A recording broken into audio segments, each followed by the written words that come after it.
وقفے سے پہلے ڈاکٹر طارق فضل چودھری صاحب نے یہ کہا کہ ان کی ذاتی رائے ہے کہ ان کو 9 مئی کے واقعات اور 26 نومبر کے واقعات پہ جوڈیشل کمیشن بنانے پر کوئی اعتراض نہیں۔ اب ایک سوال پیدا ہو گیا، یہ ان کی ذاتی رائے ہے، اگر حکومت اور تحریک انصاف کے مذاکرات میں حکومت جو ہے وہ تحریک انصاف کا یہ مطالبہ تسلیم کر لیتی ہے اور ان دونوں معاملات پہ جوڈیشل کمیشن بنانے پہ رضامندی ظاہر کر دیتی ہے، تو پھر عامر ڈوگر صاحب جوڈیشل کمیشنوں کی تاریخ بھی آپ کے سامنے ہے، پھر اس میں سے کیا نکلے گا؟ ہاں یہ بھی ایک ان میں سے اگر ان کے حق میں کچھ نکل آیا، بڑا ایک جملہ بھائی کی اجازت سے کہوں گا، جوڈیشل کمیشن کی تشکیل ہو گئی، ان کے حق میں اگر کوئی اسٹیٹمنٹ نکل آئی تو جج صاحب کی تعریفیں، اور اگر ان کے خلاف کچھ نکل آیا تو جج صاحب کو گالیاں۔ نہیں وہ لیکن سمپل، وہ نکلے گا کب؟ 1 سال میں، 2 سال میں، 10 سال میں، 15 سال میں، اور وہ رپورٹ منظر عام پہ آئے گی بھی یا نہیں آئے گی؟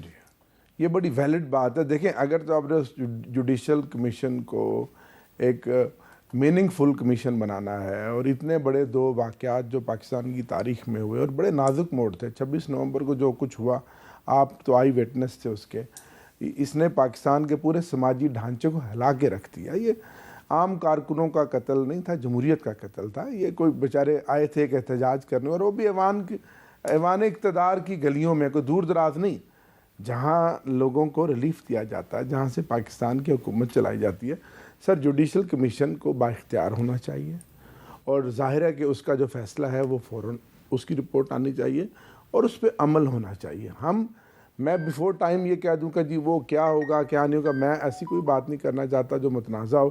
ہماری ایک ڈیمانڈ ہے، میرے بھائی نے بہت اچھا کیا، میں پولیٹیکل ورکر ہے، میرا کاؤنٹر پارٹ ہے، میرے عزیز ہیں، ہم دونوں اب سارا دن اسمبلی میں بھی اکٹھے ہوتے ہیں، تو ایک پولیٹیکل ورکر ہے، تو انہوں نے اچھی بات کی۔ مجھے امید ہے کہ اب یہ کمیٹی بھی جو کل بیٹھ رہی ہے، یہ بھی جوڈیشل کمیشن پہ جو ہمارا جائز مطالبہ ہے، اور ہمارے وہ کارکنان، وہ لیڈران، یاسمین راشد 70 سال کی بزرگ خاتون جو جیل میں بیٹھی، اور BCO شاہ محمود ہیں، ڈاکٹر اعجاز چودھری صاحب کا کل پروڈکشن آرڈر 1.5 سال کے بعد جاری کیا، اور اسلام آباد پولیس واپس آ رہی۔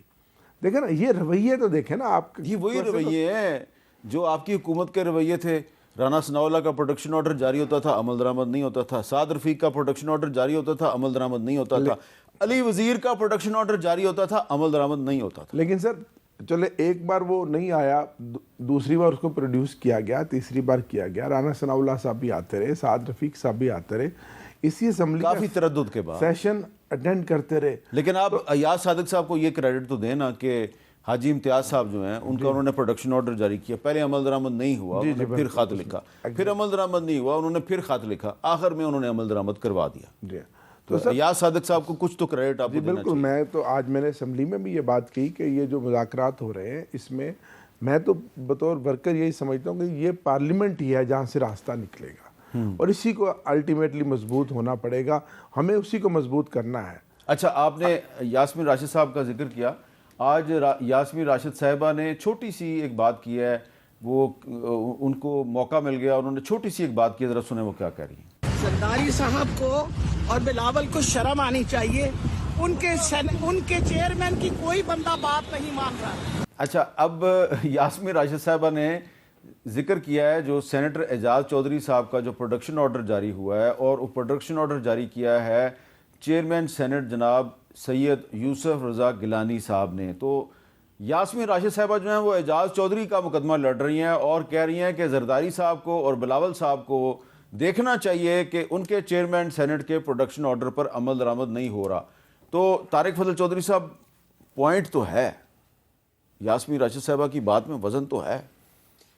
بالکل وزن اس لحاظ سے ہے کہ اگر چیئرمین سینٹ نے پروڈکشن آرڈر جاری کیا ہے تو انہیں پیش کیا جانا چاہیے، انہیں اسمبلی کا اور سینٹ کا اجلاس جو ہے وہ اٹینڈ کرنا چاہیے، یہ بالکل جائز بات ہے۔ لیکن میر صاحب، میں نے یہ دیکھا ہے کہ ہم ایک جگہ پہ نا رک گئے ہیں، بحیثیت ایک ملک نا اور بحیثیت ایک سسٹم ایک جگہ پہ رک گئے ہیں۔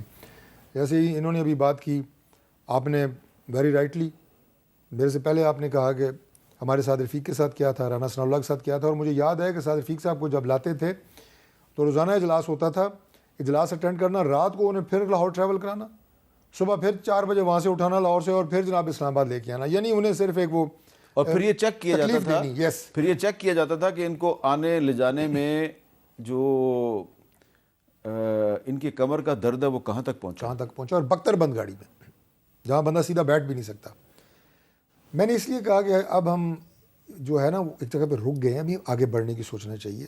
ہر پاکستان کی سیاسی جماعت کو اب آگے بڑھنے کا سوچنا چاہیے. ہم گورنمنٹ ہیں، ہمیں زیادہ سوچنا چاہیے. یہ رویے جو ہم نے اپنائے ہوئے ہیں اس سے ملک نہیں چلے گا.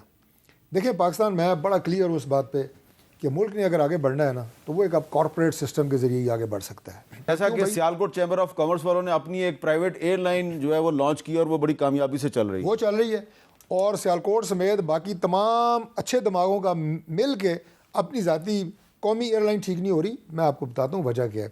وجہ یہ ہے کہ ہم اپنے بزنس نا کارپوریٹ طریقے سے چلاتے ہیں. کوئی مینیجر کسی بھی شعبے کا، مارکیٹنگ کا، پروڈکشن کا، سیلز کا، ذرا سا بھی ماٹھا ہو نا اسے اسی وقت باہر. لیکن جہاں پہ ہم کا گورنمنٹ کے ادارے میں سب کی بات کر رہا ہوں، اس کو ایڈ کر رہے ہوں، تمام گورنمنٹس کی بات کر رہا ہوں، جتنا مرضی نقصان ہو رہا ہے کسی کو پرواہ نہیں ہوتی. اب پاکستان جو ہے نا اس طرح آگے نہیں بڑھ سکتا یہ جو کارپوریٹ طریقے سے. اور اس میں ایک اور بات آپ کو عرض کر دیتا ہوں، اس کو مکمل کر دیتا ہوں. ہمارا مسئلہ کیا ہے؟ سب سے بڑا پاکستان کا سب سے بڑا مسئلہ کوئی میں نہیں مانتا کہ جہالت ہے، غربت ہے، فلاں ہے. ہمارا سب سے بڑا مسئلہ یہ ہے کہ right person is not at the right job. اس کے اوپر کام کرنے کی ضرورت ہے. اور ہمیں یہ ذاتی باتیں، تم نے یہ کیا تھا، میں نے یہ کیا تھا، تم نے یہ کیا، میں نے یہ کیے، اگر مجھے آپ 1 منٹ اور دے دیں تو میں سے آگے کی ایک بات آپ کو کر دیتا ہوں کہ ویئر لائز دی ایشو. میں کیونکہ ڈوگر صاحب ایک نفیس آدمی ہے، حقیقی آزادی کیا ہے میں آپ کو یہ بات بتا دوں پاکستان تحریک انصاف کی. دیکھیں یہ بھی ایک جھوٹ ہے. کس سے آزادی؟ میر صاحب ہم ایک ایٹمی ملک ہیں، ہمیں اب کوئی دست بدستہ لڑائی سے نہیں ہرا سکتا. ہمیں اب اگر کسی نے کمزور کرنے کی سازش کرنی ہے، جو پاکستان کے خلاف بین الاقوامی تمام انڈیا سمیت، وہ اب ہمارے دفاعی اداروں کو ہٹ کرنے کی کوشش کر رہے ہیں. ان کا پیسہ پھینکا جا رہا ہے بلوچستان میں، بذریعہ را آپریٹ کر رہے ہیں. اب جو ہمارے اٹیک ہو رہے ہیں نا دفاعی اداروں پہ، فوج پہ، یہ سارے ان کو سہولت کاری مل رہی ہے، جانے انجانے میں مل رہی ہے، پاکستان سے مل رہی ہے. یہ چیز دیکھنی ہے ہم نے کہ اپنے دفاعی اداروں کو کمزور کر کے اب ملک کو کبھی بھی مضبوط نہیں کر سکتے.